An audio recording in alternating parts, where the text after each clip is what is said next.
The Maitland property has been estimated to be worth $1 million. It contains a showroom and office complex on High Street itself, with a little more than a hectare behind for workshops and storage facilities.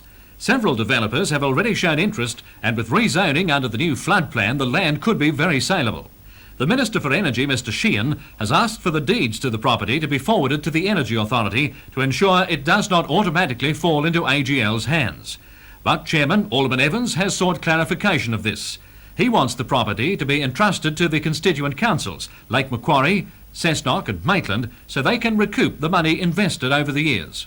With the proper disposal of that property, and I would be so bold as to say the three constituent councils would be the better managers of that, there would be every chance that the constituent councils would get not only their assessments back, but they would show a profit. Alderman Evans also expressed concern about the future of the staff of Aberdare, presently numbering 48. One casualty of the takeover will be the county clerk, Mr Bob Gulliver. Well, personally, my career path has been destroyed by the operation of this takeover because there's no local government activities involved in the new company. Was there no mechanism to have you transferred to some other local government body? They were requested in the initial stages to consider this, but it's the first time that anything has happened to a local government servant in this manner, whereby he wasn't in a position to be able to be transferred to a local government authority. And so you're finished? Well, as far as I'm concerned, my career in local government in New South Wales is finished, yes. What about the other 47 Aberdare staff members? How do they feel? Well, they're not particularly in a position where they actually retain or lose their certificate, but their experience is basically in local government, and it can be difficult for them, depending on their age, to be fitted into a public company.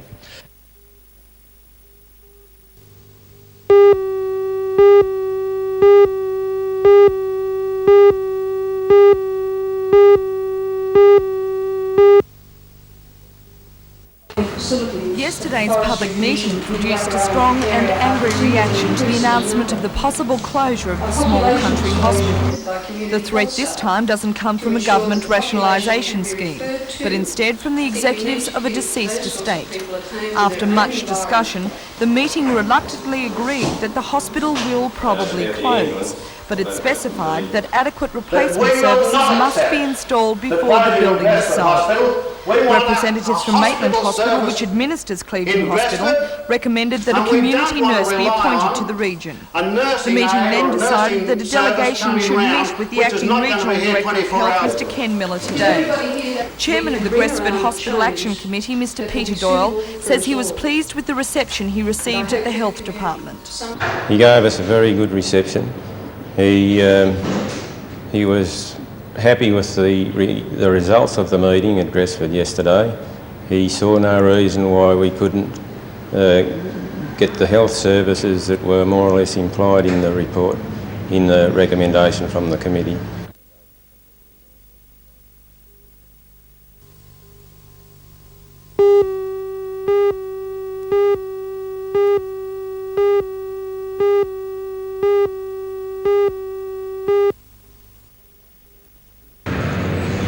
The school bell wasn't ringing at infants and primary schools today. Most parents have kept their young school-aged children at home as teachers hold a 24-hour strike. The stoppage follows the government's rejection yesterday of a compromise deal. The Teachers' Federation wants reduced face-to-face teaching and improved special education and library services. Federation President Max Taylor says the union will recommend no further industrial action until after its annual conference in December. The teachers plan to discuss proposals for Federation representatives to stand for the Legislative Council to push their case in Parliament. Newcastle teachers are meeting in the Police Boys Club at Broadmeadow.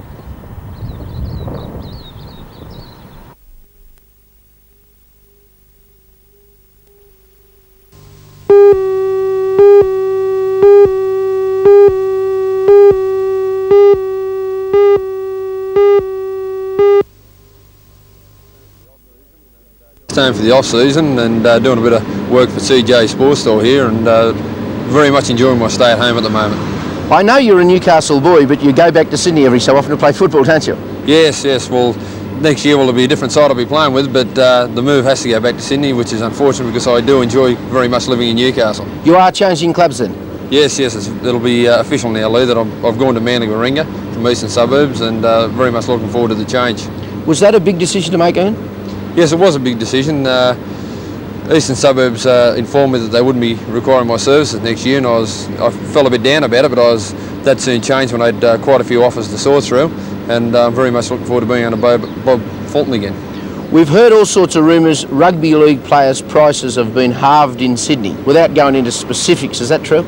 Well, the players' payments have dropped, in some cases half, but I'd say if you're roughly about a fifth to be more the figure to work on. Okay. What about Newcastle's entry into Sydney? I know you've probably heard about this since you've been back in town. Yeah. Well, I've heard it's been going on and off for a few years, Lee, now, as you know, and the move, when it eventually takes place, will be a great move for Newcastle and rugby league in the town. And I know that I'll be very much looking forward to coming home because I like living here, as I said, and I'd love to play here.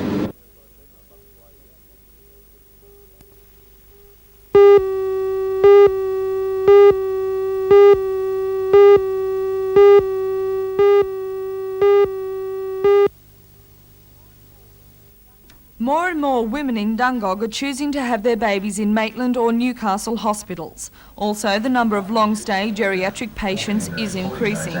This trend became obvious some years ago, and it was decided in 1980 to submit a proposal to the government on how the hospital's resources could be better used. The Dungog Hospital Board recommended, at the request of the community, that a 40-bed nursing home wing be attached to the hospital and that the number of maternity and acute care beds be reduced. This idea, although approved in principle by the then Regional Director of Health, has been caught in the bureaucratic wrangle between the state and federal governments over who is responsible for the nursing home beds. Chairman of the board, Mr. Ray Nielsen. The problem is that the federal government fund the hospitals and they take up the deficit funding, and as yet they're not convinced that we should have a nursing home. And yet in all the reports, the Olsen report and the strategic plan, it was said that there should be an increase in nursing home beds. Yes. Now a similar proposal is being put forward by the State Department of Health. But in this recommendation, the maternity ward at Dungog is completely axed. That is what the people of Dungog are objecting to, and they are holding a public meeting tonight to display their disapproval.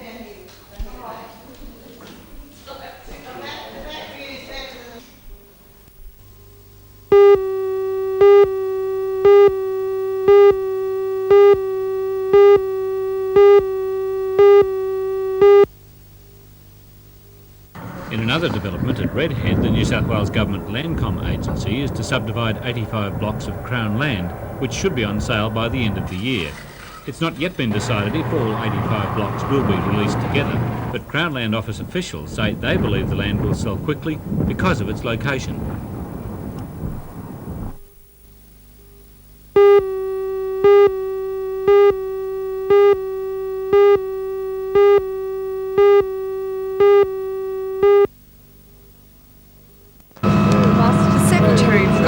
Society, Mr. Brian Taylor, says the show committee has been working hard this year to ensure that as many types of entertainment as possible are available to showgoers.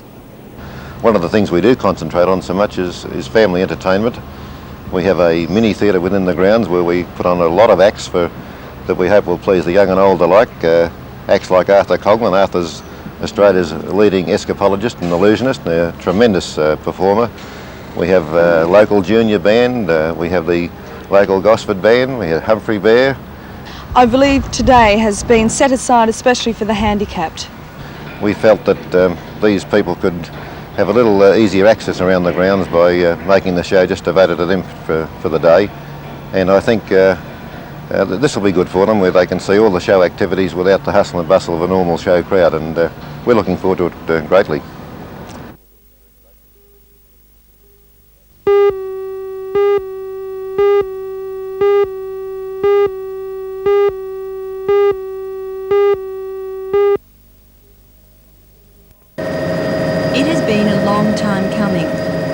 Now it appears that in 2 months, motorists will be able to use the Wyong bypass. $110 million project has taken 18 months to complete. The costly bypass has involved extensive bridge construction. The bypass stretches from Orimba to Doyleson. A dual carriageway leads off the bypass and back onto the Pacific Highway at Doyleson.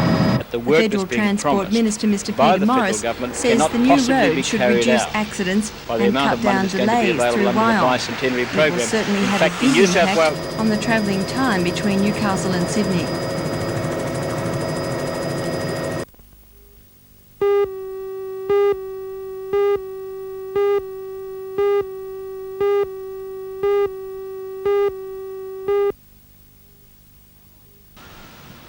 Now on display in Civic Park until November the 7th are 4 important planning studies.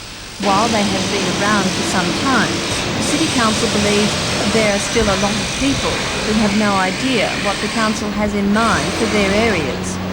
The planning studies are a way of adopting new zonings, and it's now that the public must react or miss out on the chance to put forward their opinions. The 3 draft local environmental studies deal with the future planning of Carrington, Cooks Hill and Hamilton. The Carrington study calls for some dramatic changes to zoning patterns. Plans for the waterfront precinct are also on display. This important study incorporates the Harbour Foreshore Plan. It sets out guidelines for dealing with harbourside development, specifying constraints on building height and bulk within the foreshore precinct.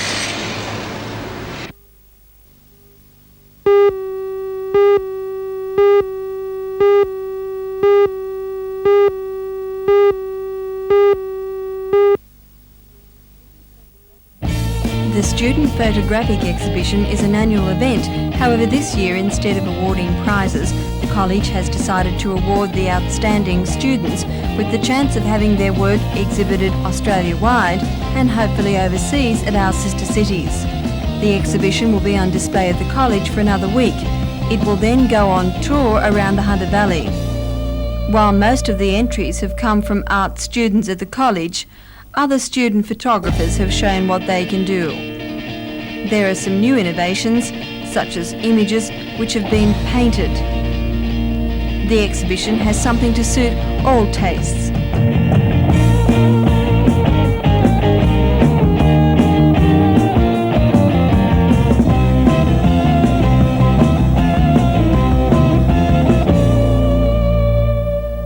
One critic has described the exhibition as a display which speaks highly of student initiative.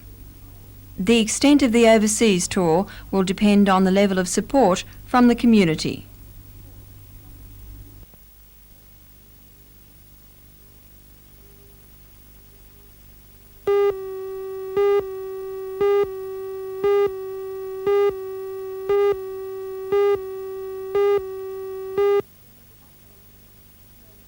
The one-day visit was to promote goodwill and friendship between the two cities of Newcastle and Ube. For Newcastle's Lord Mayor, Alderman Joy Cummings, and the Alderman from the Japanese steel city of Ube, it was the chance to renew the already firm bond. All communication had to be done through an interpreter, which made conversation a little slow, but failed to dampen the enthusiasm. The Sister City scheme has resulted in many cultural exchanges, including arts and crafts. The spokesman for the group says the people of Ube are very pleased with the progress of the scheme and look forward to it growing even stronger.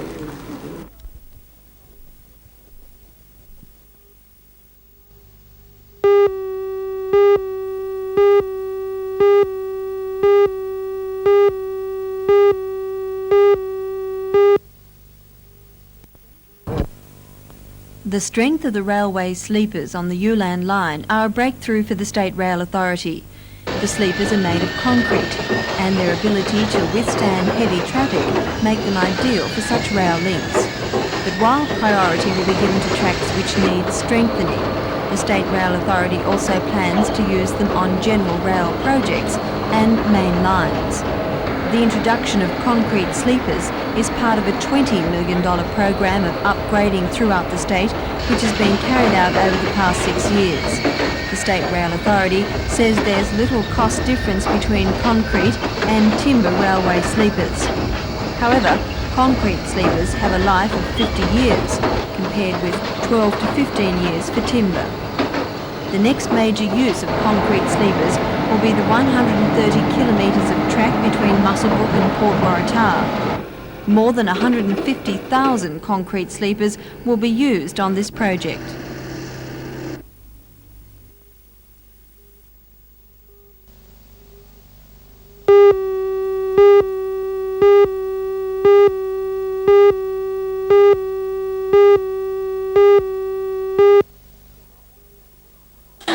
Across the state yesterday, 35,000 Year 12 students sat for the first English paper of the 1983 high school certificate. In the Hunter region, about 1,800 students were candidates, slightly up on last year. The first paper examined Shakespeare and the resources and uses of English for 2 and 3 unit students, while for 2 Unit A, language and poetry were examined. When HSC students at Broadmeadow High walked out of the 2-hour exam at 11:30 yesterday morning, most seemed happy with the papers, which were described as surprisingly easy. The only criticism from some was that the questions were too general, leaving some feeling slightly confused.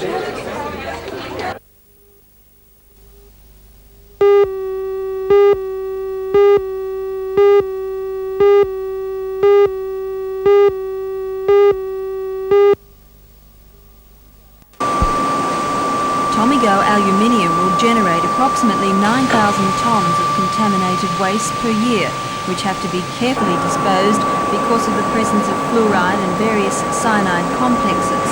The wastes are to be stored at Tomigo and taken from the site and dumped 4 times a year. The disposal site is 20 kilometres north of Raymond Terrace on a 293 hectare portion of land at Wallaroo. 36 hectares of the site will be used for dumping the wastes over a 50-year period. The rest will act as a buffer zone. The scheme, which is outlined in an environmental impact statement, has generated quite a deal of public reaction. More than 50 submissions have been received and the public exhibition period has been extended twice. Tomigo Aluminium says the waste disposal system is technically and environmentally sound. Others choose to differ. But in response to this opposition, the company has made several promises when all the objections are lodged. Among the list of 7 steps it has promised to take, an offer by the company to discuss each objection, encourage an independent assessment of the EIS, organise public meetings and arrange on-site inspections. Tomigo Aluminium says it will not sidestep its obligations to the community.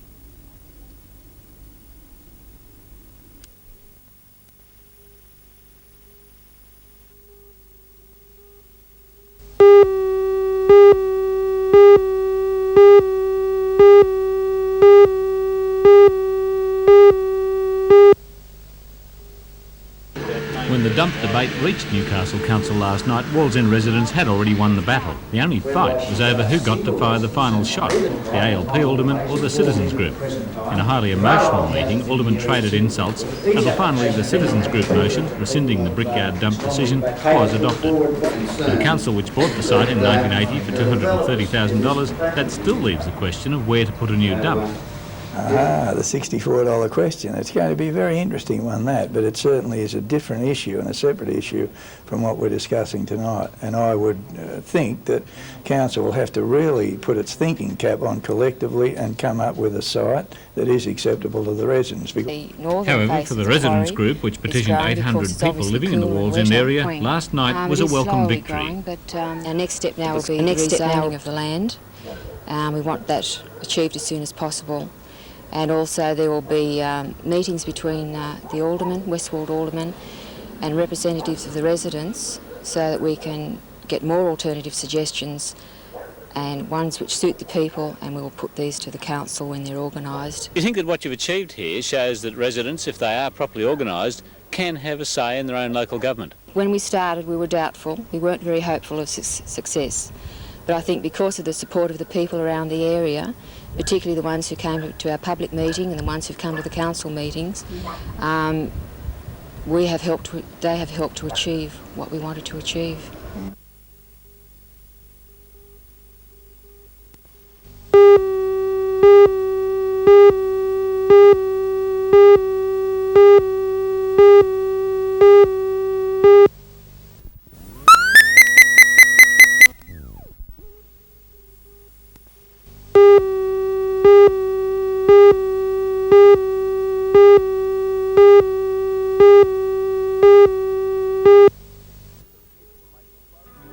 This strip of beautiful Lake Macquarie is regarded as the equal of anything in Australia for this sport. It will be an exciting weekend with the best skiers in the nation taking part. Tricks, jumps and slalom events will all be featured. World-class skiers of the calibre of Jack Ellison of Sydney and Newcastle's Bruce Coburn will lead the charge of Scott Cromarty, Judy Shasser and Dion Ellison and others in the open, junior and ladies divisions. The action starts at 8 a.m. on both days.